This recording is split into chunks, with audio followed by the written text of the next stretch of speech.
Pour moi, la photographie de nuit, c'est un moment de détente, un moment de découverte, c'est un moment où il n'y a pas de stress. Puis en même temps, c'est un moment où tu vas expérimenter toutes sortes de choses. Autant quand tu vas arriver pour prendre la photo d'un building, t'as pas personne en avant. Un monument, t'as pas personne non plus en avant. Les fameuses statues qu'on a justement à l'Assomption, il n'y aura pas personne devant ou quoi que ce soit. Tu peux expérimenter, tu peux prendre ton temps, tu ne te déranges pas personne non plus.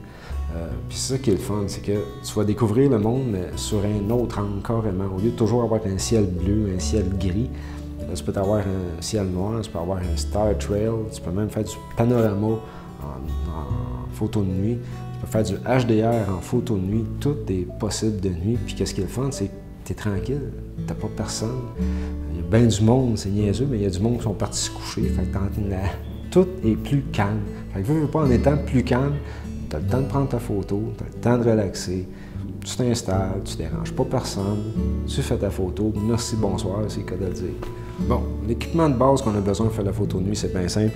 Un bon petit trépied, pas pesant, en aluminium, peu importe le matériel, pour que ce soit pas pesant. L'appareil photo, que ce soit un réflexe, un compact, un hybride, toute la gang vont le faire pareil. Tant qu'on a un mode manuel, ça va numéro 1. Pour la focale, moi, ce que je suggère, c'est toujours un grand angle, soit un 10-20, un 24-70.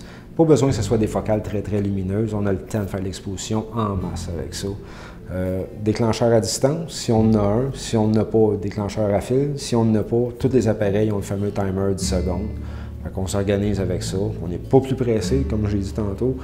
On relaxe. Fait que même si on attend 10 secondes de plus pour faire la photo, c'est vraiment pas grave. Flashlight, lampe de poche, ou un flash Cobra comme ça pour justement aller donner des effets dramatiques, aller faire un spot de lumière à quelque part, faire du light painting aussi en même temps.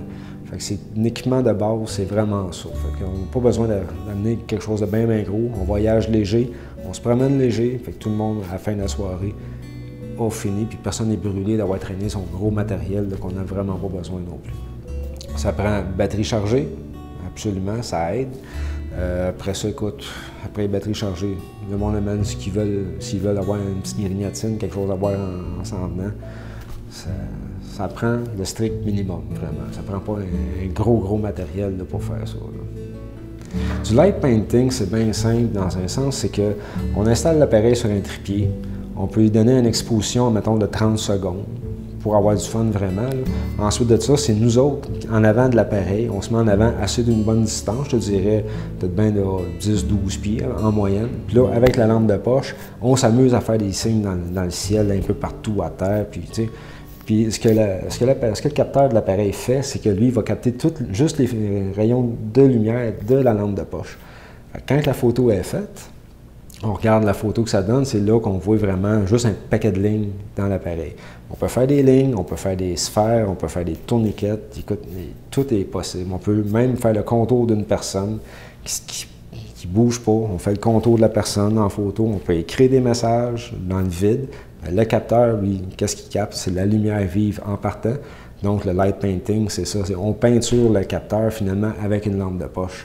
On remplace le soleil, on remplace la lumière par un artificiel, puis c'est nous autres qui s'amusent à créer la lumière, à être le boss de la lumière, faire ce qu'on veut avec ça.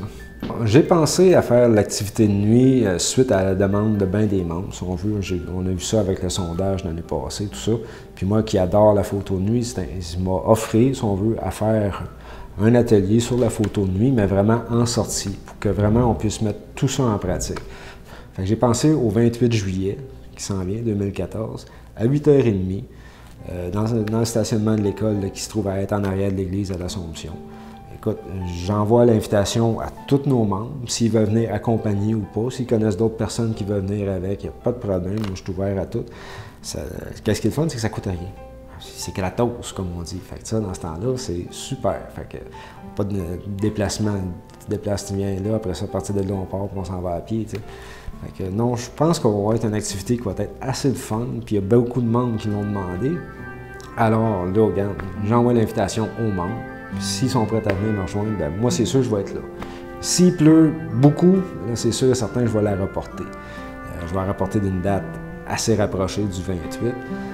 S'il me ramasse un petit peu, écoute, on va passer la marche pareil pour faire la photo de nuit. S'il fait super beau et on a un beau ciel étoilé, bien, ça va être le fun.